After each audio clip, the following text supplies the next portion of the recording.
that he's not even playing in this round of the playoffs. Let's listen to this.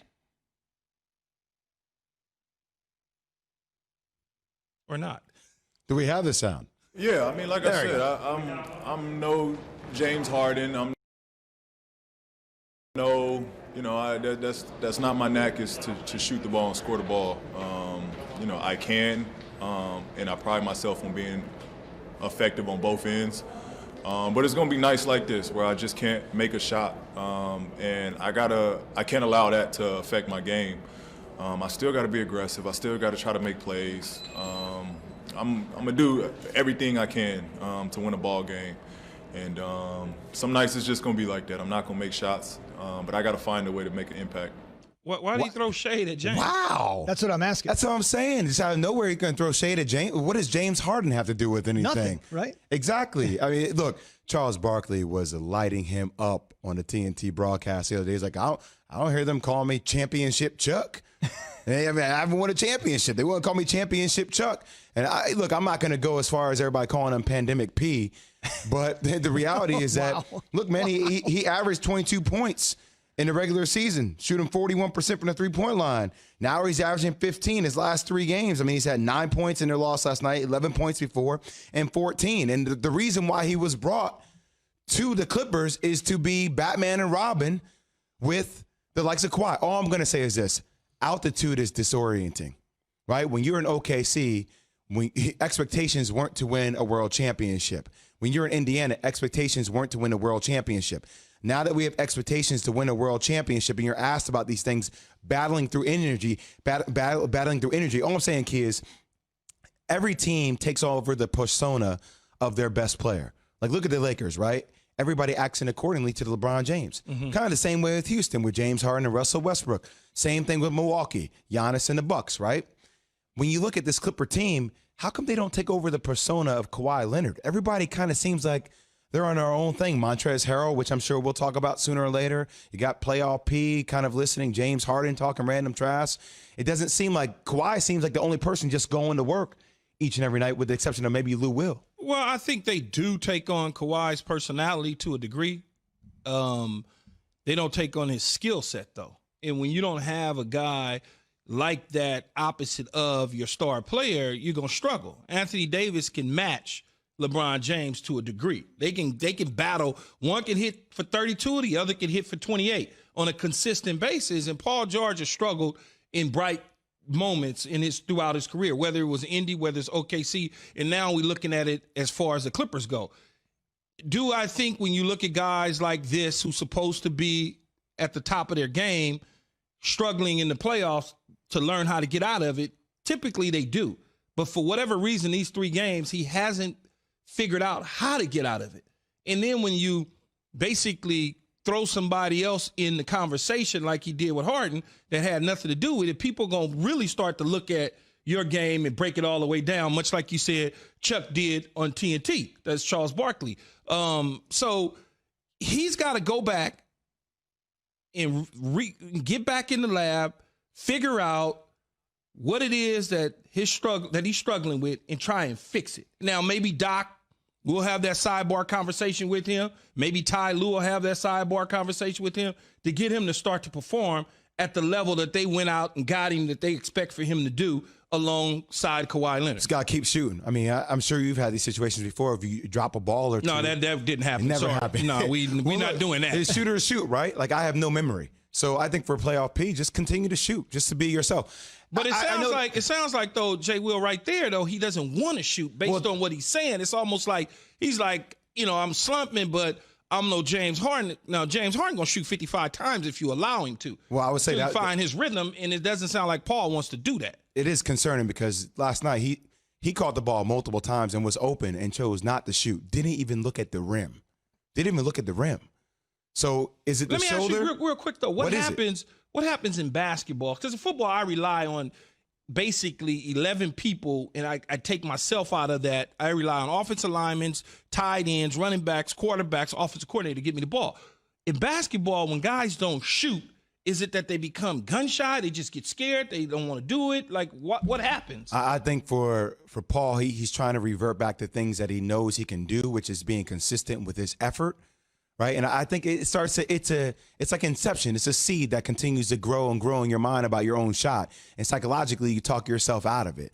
But I think for him, that also the problem with the Clippers is, like, think about the difference between that game last night. Luka makes the game so easy for everybody.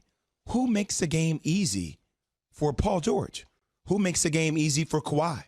Who makes the game easy for Patrick Beverly? They're all one-on-one dynamic scores. Nobody makes the game easy. So if you have a PG that, comes down, I'm talking about point guard, comes down and creates a shot, gets you a wide open look, 3 or 4 possessions in a row, like, you get your rhythm that way instead of trying to create your own shot by yourself. I mean, I'd just be a hot dog if I was him. I'm going to shoot every time down the floor. Y'all going to have to cut me. Well, real quick, on this note, obviously it was a huge moment when they landed Kawhi and Paul George, and you've said it best. Everybody has one bad game. We completely write him off. He could bounce back. He is that type of player. But is there any buyer's remorse right now? The Clippers, we're talking 5. They can have him. 5 first-round picks, Jay. Hey, look, they could have him. We begged for him in L.A. for the Lakers for a long time. We was like, yeah, he coming. Woo, we getting PG. He from around the corner at the crib. And then he said he didn't want to come. We like, right now, we like, yeah, good. How about this? The Clippers have been fully healthy, meaning that they had 0 players on their injury report for just 12 games this season. Just 12 games this season. So somebody's always been hurt. They haven't been together. I'm not going to jump to a conclusion and say, hey, buyer's remorse. I mean, it's a 2-2 series. Luka's an incredible talent.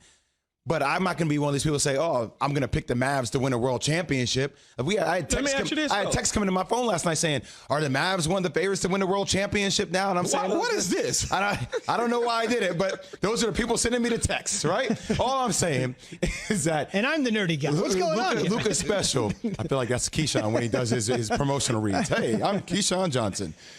I still think the Clippers are going to be there at the end of the day. And it doesn't matter how you get past the series. All that matters is that you get through this series and you find a way to reestablish that momentum. If they do that, it won't be a problem. Can they get through it, though? I still think they're my favorite to get through it. Fair enough. 31 different starting lineups this year for the Clippers. They didn't have Harrell for most of the time in the bubble. Now he's Patrick working his way. Beverly still not playing. Yep, absolutely. He missed the last game. Keyshawn J. Will Zubin, presented by Progressive Insurance. Cars, homes, boats, motorcycles, RVs, and more at Progressive.com. Still to come. Is Pete Carroll progressive enough to welcome Earl Thomas back to the Seahawks after a bitter parting? Key says yes, and he explains why it's not as crazy as it sounds at all. But first, Key's got this from Indeed. Indeed knows that for any business, the most important step is the next one, like hiring someone who can make a real impact. Indeed helps you find high-impact hires fast without any long-term contracts. Eastern to tell us what the NBA world is saying and buzzing about Luka this morning. How was your Saturday and Sunday morning, Key? Good weekend? Yeah, I've been good, man. I, just chilling and went out to the Hamptons and hung out. But funny story, though, is I was grocery shopping prior to leaving. I went to Trader Joe's. Name drop. Trader Joe's. Sponsorship opportunity. Wait till they hear this story. So I got the little bags, my own bags, and I get there, but I filled up my basket. And I'm sitting there saying to myself, y'all, I'm like, how am I gonna get all this stuff home? And I had 2 bags, and I'm like, okay, it's only a few blocks, I get it, but I'm not carrying 30 bags or whatever it was home. Right. So I looked around. You done stole the cart. I said, I'm about to take this damn cart. So I'm walking down the street pushing big old red cart, and people was looking at me, and I'm just hoping, man, I hope I don't see the police. I hope nobody. Did you have the shades on? Did you have a hat on? No, I had shades on, but still, you can still, I'm big. So I'm like, man, and it just remind me of when I was younger. Yeah. You could take the grocery carts home, and they had people ride around in trucks to pick them back up. And I haven't seen that in years, right? No, that's not the case no more. You started again. You know, they got at Target, they have those little brake stoppers on you where you get X amount of distance away from the and it's gonna stop place. It stops it. It doesn't allow you to take it past it. So I was rolling right down the street. And the crazy thing is all the little cobblestones. You know how the East Coast of New York is. All the and I'm just going along the way. Oh, it was the funniest thing ever. And my wife was like, how did you get all this stuff home? I was like, I grocery carts downstairs near the cars in the garage. She was like, you took? I'm like, yeah, I took it. What do you want me to do? Top that story. I can't top that story. I can't top that story. I was in here with Maria Taylor and Jalen Rose watching the games last night. Speaking of moving, you were talking about moving down those cobblestone streets. Paul George is moving into oblivion. He has been pathetic. He's the first guy to shoot below 25% in 3 straight playoff games since Bob Cousy in 1960. We've been talking about how great Luka was on the opposite end. PG, not so much. This is PG on Friday. You can tell, oh, by the way, he didn't have his wingman. And oh, by the way, he's continuing to ascend to a point that I don't think anybody could have expected a couple years into the league. I really didn't. I mean, the conversation was Trae Young or Luka, right? That was Traded for each other. That was a conversation. So I didn't, I'm like, oh, okay, cool. He's a Euro guy who came over, who played. He's a little older. They lying about his age. Okay, I get it. But when you watch him, it's like, come on, man.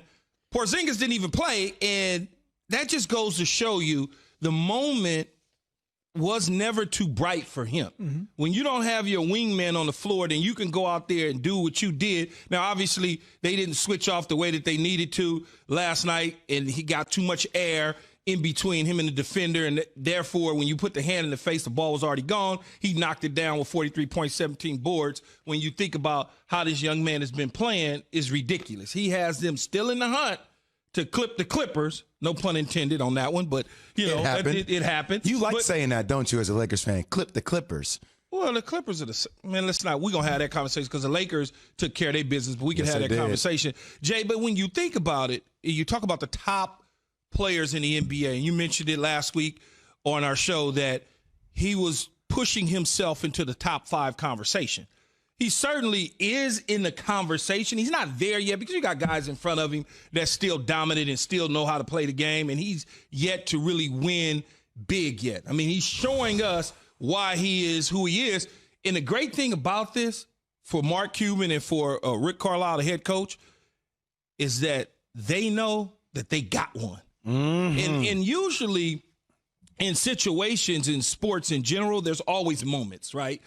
Whether it's a Tiger Woods and he wins his first big tournament, or whether it's a Kershaw who throws a 17 strikeouts, or whether it's a basketball player who hits a buzzer beater, or a football player who catches a touchdown at the end of a game, the next steps for them is just unbelievable. You'll never see it again. Now, all of a sudden, they take over the league. And this is where he's headed, where eventually we'll be having this conversation 5 years from now, talking about, damn, we was there, we saw it. Mm-hmm. He's taking over the NBA now. How about this? He is, at this age, a more skilled, better shooting, not as athletic version of LeBron James. Whoa, you went there. Yes.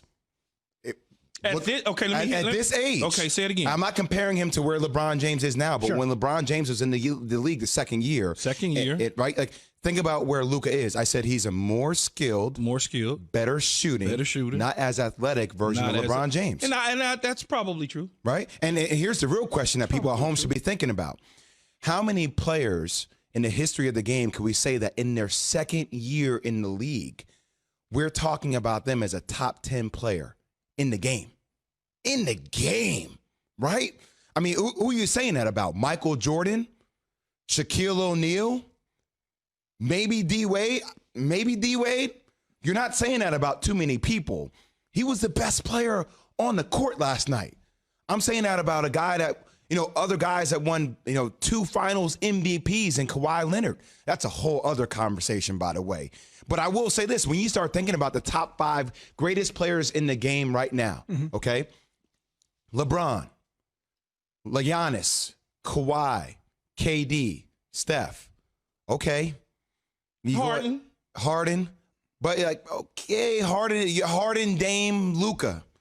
Right? Dame hasn't won any. I mean, Dame got to the Western Conference Finals. So is James, right? But Luka's right there. He's right there. We should mention the physical nature of Luka at 21 is amazing, but so is his mental aptitude. His head coach, Rick Carlisle, calling him stunningly intelligent for 21 years old. Yeah, I really want to see it. He's such a smart player. He sees things ahead before other people see him, and that's one of the reasons that he is so special. Not only his skill set, his strength, size, all that stuff, but the way he computes the game. And he sees the game, and 6G. It's not 5G. It's 6G. It's another level beyond what most people see it. So, just a very, very special player. And this game today was from another planet. 43, 13, and 17. What? Keyshawn, what? And a game-winning bucket? I mean, first off, Kawhi switch, don't get me going on that, first and foremost. You don't switch on Luka Doncic with Reggie Jackson. He's been having Reggie Jackson in a spin cycle the whole damn game. But 43 points, and to do it like that without Kristaps Porzingis, I mean, they on a bum ankle. It was a Willis Reed type of moment with him coming back in the game and playing through that. Well, look, we both know what a special player he is. The key thing for me, though, is that he's able to take this game last night and take the next step, though. You know what I'm saying? Like make this game count for your future. And obviously, Rick Carlisle right there talked about how it's not too big for him. He sees it different than everybody else. Well, yeah, because he's been playing professional basketball for 20 damn years. Hit a shot, the whole team running towards me. That was one of the best feelings ever. Bang! It's good! Doncic wins the game at the buzzer! Bang! Guess who checked in the game? He's on the verge of cracking top 5 in the NBA. I just love this thing. We are witnessing the next great star in the NBA. But I'm about to go off, because that is all I know of. I don't have to show y'all. I'd rather show off. If you don't believe, you shouldn't be here. But we believe since the beginning, and we're here tied 2-2. Good Monday morning. If it's 6 a.m. and I'm on the internet, I should be looking at ESPN.com to see what the big stories are. But the reality is, I'm on IMDb right now. A Star is Born, guys. Bradley Cooper, director, starring Lady Gaga, Bradley Cooper, and Sam Elliott. But in reality, a star was born in the NBA. Just a few hours ago, Luka goes off. Second-year surge. We'll talk about it in a second. Welcome inside. Keyshawn, J. Will, and Zubin.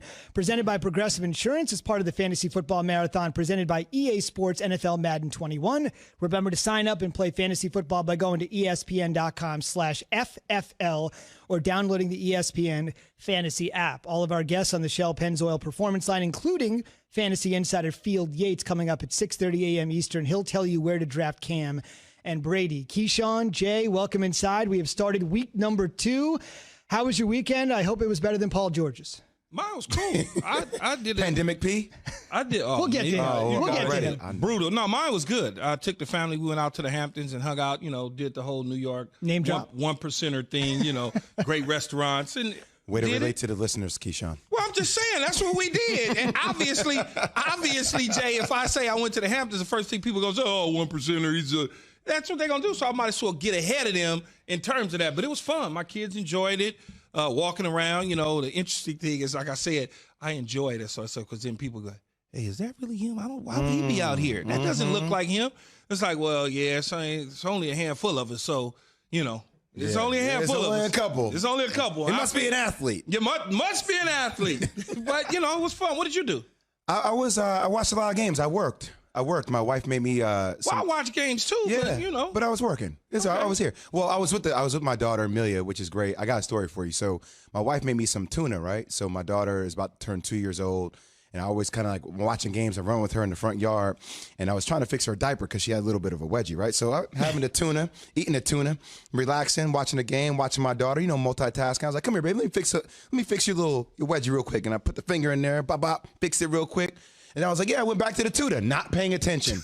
Man, it happened, y'all. It happened. I'm just being honest. I was Ace Ventura, Pet Detective. Where. He kisses. Yeah, I was in the shower with the gum and everything. It was a long weekend. They tell you to wash your hands for 20 seconds these days. That may not have been enough, apparently, considering the circumstances. Really there. bad. And what did you do? Yeah, I watched the golf. I know you love to play golf with Mike Greenberg. I know you may not be a big golf guy, but Dustin Johnson. Listen to this, Key. He shot a 30 under par this weekend in the tournament. Thursday, Friday, Saturday, Sunday, first weekend of the FedEx Cup playoffs on Friday. Close to a 59. Yeah, on Friday, he had 11 holes, first 11 birdies, 30 under par. We'll talk about it a little bit later. Tiger shot a 66 on Sunday, showing some signs of life. And you're wearing a fitted sweater. I'm very proud of you today. That sweater. Today's a big change. I'm the Indian Cal Ripken. This is going to go on for like 2,150 consecutive days. But Z, I'm just slowly getting there. That sweater game is right. Yes. Because the color is right. It's fitted right. The cashmere on it is perfect. I got a few of those in my stable. They won't come out till like January, February, but I got a few. Mitchell and Jamal Murray, they dueled balled out. Mitchell 51, Jamal 50. Jazz win 129-127. They're up 3-1. And Jay Mitchell became the third player in NBA history with 2 50-point games in a single series. The other two, Iverson and Jordan. So you know, Mike Conley, you're better off the ball. We want the ball in the hands of Donovan Mitchell all the time. That's for the new father, Mike Conley. 4 more playoff games today, including the Bucks and the Magic. That'll start it out at 1:30 p.m. Eastern today. Keys Lakers will end it tonight with the last game of the quadruple header. From A to Z, brought to you by Redbox. Don't miss the Redbox 15K Summer Sweepstakes. Rent or buy any Sony movie for a chance to win. No purchase necessary. For official rules and to learn more, including free entry via email, visit redbox.com/15K sweeps. Keyshawn Johnson, Jay Williams, Zubin Mehenti with you here on ESPN I Radio. really don't like when you say my name. Keyshawn. I don't like Keyshawn. when you say Keyshawn Johnson. Keyshawn. I just don't. What do you want, Key? It just feels weird. Just say Mishan Johnson. No, because then you're going to get these newspaper people calling me Mishan and all that. And I don't. Now that annoys you, I'm calling you Mishan the whole Yeah, show. because it's not true and it's ridiculous. But you have meisms. What Yeah, you but just said? You said what? Ridiculous? Ridiculous. Yeah, it's ridiculous. But no, it just sounds like my professor or something saying my name. Gotcha. So I can't say all guests when they call on the Shell Pennzoil Performance Line will be speaking to Keyshawn Johnson. Yeah, I don't like that. That's not. He's called you. He's called you an accountant, a professor. It's very professorial. I like this. We are presented by Progressive Insurance. The Sixers, they weren't very progressive this year. They went all in last year with Jimmy Butler, didn't work out, blew up again, got swept by the Celtics over the weekend, and simply put, Joel Embiid was not happy after the game, not happy with this particular season. In the post-game press conference, he was asked this.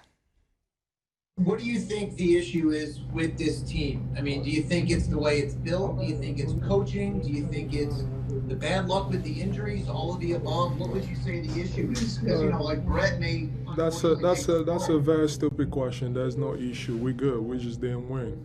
We all tried, and we could have done more.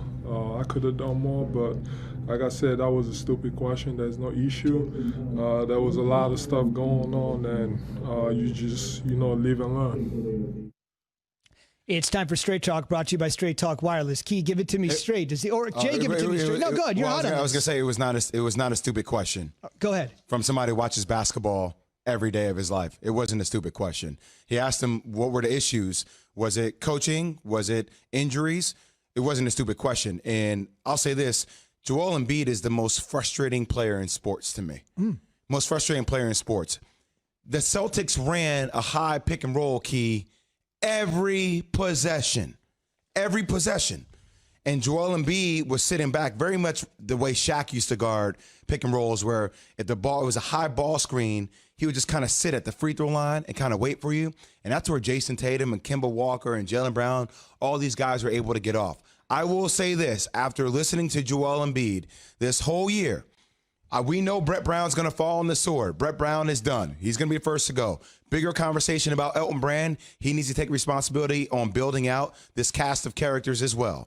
But if you're asking me, who are you picking to build a franchise around? If you're asking me to choose between Joel Embiid or Ben Simmons, I'm taking Ben Simmons all day. Well, I'm taking Ben Simmons all day. I like his maturity. I like the way he plays defensively. He brings it each and every night. He may not be able to shoot the ball, but at least I know what I'm getting consistently. The league now, you can build around guys like Ben Simmons, where bigs like Joel Embiid, you don't really build around them. You think about the last time a big has led a team to a championship or really been an important part of a championship run. I mean, I've gone through it in my head a number of times already. And if you can get somebody to grab Ben Simmons, if you can get a team to give up a healthy ransom, you move Ben Simmons. And if you can give, same thing with Joel Embiid. If you can get somebody to give up plenty for him, whichever one, you move them. And if not, you stick there. Well, think about it. We had this conversation in pre-production. If you have a team like, let's say, the Golden State Warriors, for instance, right? And they got the number 2 pick, and they're willing to package something up to go and get a Ben Simmons. Now think about what Golden State can look like in the future. I mean, is Philly willing to part ways with that, though? Are they willing to say Wiggins, the number 2 pick, and something in the future for Ben Simmons? All I'm saying is if you choose, and I think that would be incredible if that were to happen for Golden State. I can only imagine a team with Ben Simmons, Steph Curry, and Klay Thompson, and Draymond Green, and all the pieces that they have. But if you're Philly, if you do that, then you're saying you're committing to a big who's been injury-prone his whole career. That's the major problem. Even if you were to surround him with pieces like, hey, let's go off to Bradley Beal or Anthony Edwards, I don't know if you want to commit to a guy that you're not sure that he's going to be in a position that where the league is moving to as far as fast play, and he's always hurt. I understand. That's what I said. That's why my comment earlier was when you look at championship teams over the past, there's not really a big that played a significant role in recent history. I mean, outside of, I think the last one that I could think of was maybe Powell. Maybe Powell. I mean, Shaquille O'Neal, Tim Duncan. The last though was probably Powell. So that's a decision Elton Brand has to make. But if I can get plenty for Simmons, then I'm moving him. How about this? They're owed between 5 players $130 million next year. 4 guys who are making over $100 million. So eventually we have to start talking about Elton Brand here. And Doris Burke alluded to it on the broadcast. She said, hey, look, Brett Brown's going to fall on the sword. And a lot of it has to do with coaching. But also a lot of it has to do with the pieces that are being compiled around Ben Simmons and Joel Embiid. You brought in Al Horford, later stage of his career, gave him a big deal. Tobias Harris, he's making the most out of anybody on the team. He's slated to make $33 million the next couple of years. And he played well last night, but before that, he was averaging 13 points per game. So it sounds like you suggesting that they should just blow it all the way up. You just need to look at the entire scheme and rethink the whole strategy. Well, they should. But what if they just run it back, Z, with a new coach, and a new coach comes in and inserts some sort of energy into the team, and maybe they get an opportunity to move past the first round for a change. Just need some shooting. It's a desirable job. There's a ton of talent there. Sam Hinkie, who started the process, actually signed Elton Brand as a player, and now Brand needs to figure out what to do with his players. Straight Talk Wireless, no contract, no compromise. Still to come, instead of Earl Thomas giving Pete Carroll the bird while on a cart being taken off the field, this time a team gave Earl the bird. And where could Thomas be landing next? The NFL's best insider has a very juicy answer. That's after Jay tells you about Shell. Yes! When you think about live sports are finally back, just like the rest of us. We're all getting back on the road, stopping at a friend's place to watch the game, stopping to grab a bite at our favorite spot, stopping at all the places we miss most, safely and socially distant, of course. And between those stops, there's Shell, stopping to fill up with their Shaquille O'Neal, maybe D-Wade. You're not saying that about too many people. He was the best player on the court last night. I'm saying that about a guy that, other guys that won, 2 finals MVPs in Kawhi Leonard. That's a whole other conversation, by the way. But I will say this, when you start thinking about the top 5 greatest players in the game right now, okay? LeBron, Giannis, Kawhi, KD, Steph, okay? Harden. But Harden, Dame, Luka, right? Dame hasn't won any. Dame got to the Western Conference Finals. So is James, right? But Luka's right there. He's right there. We should mention the physical nature of Luka at 21 is amazing, but so is his mental aptitude. His head coach, Rick Carlisle, calling him stunningly intelligent for 21 years old. Yeah, I really want to see it. He's such a smart player. He sees things ahead before other people see him, and that's one of the reasons that he is so special. Not only his skill set, his strength, size, all that stuff, but the way he computes the game. And, he sees the game in, 6G. It's not 5G, it's 6G. It's another level beyond what most people see it. So, just a very, very special player. And this game today was, was from another planet. 43, 13, and 17. What? Keyshawn, what? And a game-winning bucket?